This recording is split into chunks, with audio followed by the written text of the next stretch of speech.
अस्सलामुअलैकुम। Welcome welcome to the mommy planet. आप सबको मॉमी किचन में खुश आमदीद। मेरा नाम है राबिल आज़म।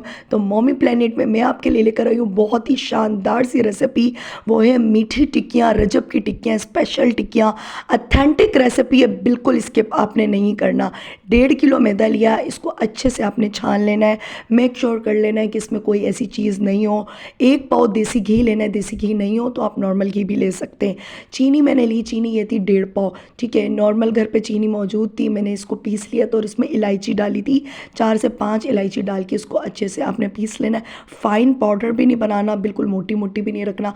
हल्का सा आप इसमें दाना रखेंगे, बहुत क्रंची, ताकि आपकी टिक्कियाँ तैयार होती हैं। आटे को मैं सेट करूँगी। सेट कैसे करना है, इसको अच्छे से मिक्स करना है। जब ये इस तरीके से बाइंड होने लग जाए, ठीक है, एक जुड़ने लग जाए, तो यानी ये आटा आपका रेडी है। स्टेप आप लोग सारे देखा करें, तभी आपकी रेसिपी सही बनेगी। काफ़ी लोगों की ये जब टिक्कियाँ बनाते हैं बिखर जाती हैं।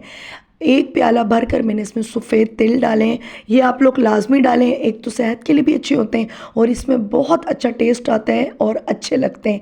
नीम गरम दूध लेना है आपने, ये देख लेना है दूध नीम गरम हो, ठंडा नहीं हो।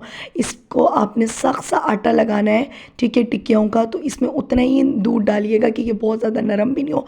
स्लो स्लो आराम आराम से आप दूध डालें और इसको लगाते जाएं। और इतने में आटा भी मैं लगा ही रही थी एक साइड पर। ये वाला जो मेरा स्टेप है ये मैं आपको दिखाना भूल गई थी, अभी दिखा रही हूँ। सूजी आपने लेनी है और इसे नीम गर्म दूध में, जो बाकी बचा हुआ दूध होगा, 1 पाव सूजी है, 1.5 किलो मैदा और इसमें 1 पाव सूजी जाएगी। 1 पाव सूजी को आपने अच्छे से दूध में थोड़ी सी देर 2-4 मिनट के लिए रख देना है। जब वो फूल जाएगी वो आप इसमें ऐड कर दिएगा, ये आप देख सकते हैं। अब आपने सख्त सा आटा लगा देना, सख्त सा। अगर आपको लगे कि यार ये तो बहुत नरम हो रहा है तो आप थोड़ा सा मैदा और ऐड कर लिएगा।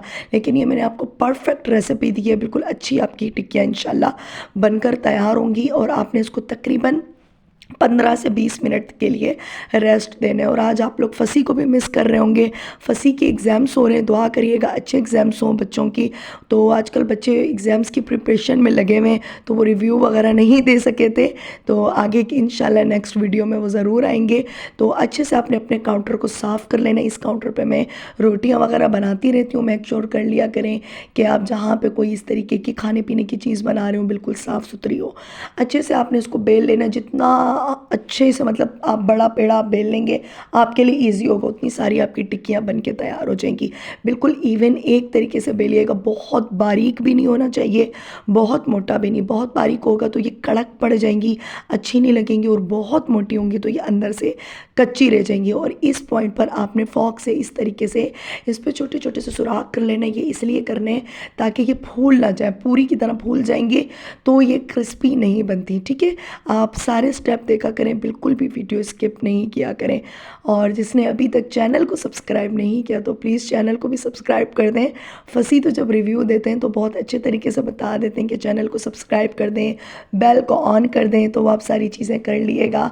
और कमेंट्स भी किया करें, लाइक भी किया करें कि आपको मेरी वीडियोस कैसी लगती हैं, रेसिपीज़ कैसी लगती हैं। ऑयल लिया, ऑयल को आपने मीडियम गरम करना है, बहुत हाई फ्लेम नहीं, बहुत लो फ्लेम नहीं। मेरे पास ये नॉन स्टिक का पैन था, मैं इसमें ये पका रही हूँ। अगर आपके पास नॉन स्टिक नहीं हो तो आप थोड़ा ख्याल कीजिएगा कि कहीं उसमें चिपक ना जाए। तो ऑयल आपने मीडियम गरम रखना है। बहुत ज़्यादा हाई फ्लेम रखेंगे तो ये जल जाएंगी, बहुत स्लो फ्लेम रखेंगे तो ये चिपक सकती हैं। ठीक है, इसलिए मैं आपको ये चीज़ बता रही हूँ। तो बस इस पॉइंट पर आपने इसको अलट पलट करते रहना है। इसको मैं हर 3 से 4 सेकंड के बाद अलट पलट कर रही थी। और जब ये मैंने शूट किया तो मैंने लाइव भी की थी अपनी, आप लोगों को पता है मैं लाइव भी करती हूँ, तो लाइव भी मैं कर रही थी। बहुत इन्जॉय किया था मैंने अपने उस लाइव सेशन को। आप लोगों ने नहीं देखा है तो ज़रूर देख लीजिएगा, बहुत मज़ा आया था। तो बस आपने इसको हर 3 से 4 सेकंड बाद अलट पलट करते रहना है। और इतने में ही इसमें खूबसूरत सा प्यारा सा कलर आना शुरू हो जाएगा। अगर आप लोगों ने मेरी पहले वाली रेसिपीज़ नहीं देखी हैं, आप लोग मेरे चैनल पर न्यू हैं, तो वो भी आप लोग लाजमी देख लिया करें। ठीक है, नोटिफिकेशन ऑन कर दिया करें थोड़ा सा अप्रिशिएट कर दिया करें। दिल को खुशी होती है, अच्छा लगता है जब आप लोग इस तरीके से हमें अप्रिशिएट करते हैं। तो बस आप ये देख रहे हैं किस तरीके से इसका खूबसूरत सा कलर आता जा रहा है। और बस ये मैंने एक बैच ही आपको दिखाया है, माशाल्लाह बहुत ज़्यादा बनी थी और हम लोगों ने बांटी भी थी। कुछ लोग इसकी न्याज दिलवाते हैं, कुछ लोग वैसे ही शौक़ में बनाते हैं, या आप लोग अपने शौक़ से घर पे भी बना सकते हैं। बच्चों को बहुत अच्छी लगती हैं। और शब बारात आ रही है, आप तभी भी बनाएं। रजब के महीने में तो लोग स्पेशली ये मीठी टिक्कियाँ लाजमी बनाते हैं। इंशाल्लाह रजब शब बारात के लिए भी मैं आपको स्पेशली बहुत अच्छी रेसिपीज़ दूंगी। आप ये देख सकते हैं कितना माशाल्लाह खूबसूरत कलर आया है, कितनी माशाल्लाह से ज़बरदस्त लग रही है। तो उम्मीद करती हूँ वीडियो आपको रेसिपी अच्छी लगी होगी। रेसिपी अच्छी लगे तो लाइक शेयर एंड सब्सक्राइब करना आपने बिल्कुल नहीं भूलना। अल्लाह ताला आप लोगों के दस्तरखान भी इतने खूबसूरत तरीके से सजाए रखे। इंशाल्लाह फिर मुलाकात होगी एक मज़ेदार सी रेसिपी के साथ। रमज़ान आ रहे हैं, रमज़ान के लिए भी मैंने बहुत अच्छे मेन्यू रेडी करे हुए हैं। तो आप लोग स्टे कनेक्टेड रहिएगा मॉमी प्लैनेट के साथ। और जिसने अभी तक नोटिफिकेशन ऑन नहीं किया तो जल्दी से ऑन कर लें। देख रहे हैं माशाल्लाह कितनी खूबसूरत लग रही है, कितनी कलरफुल लग रही है।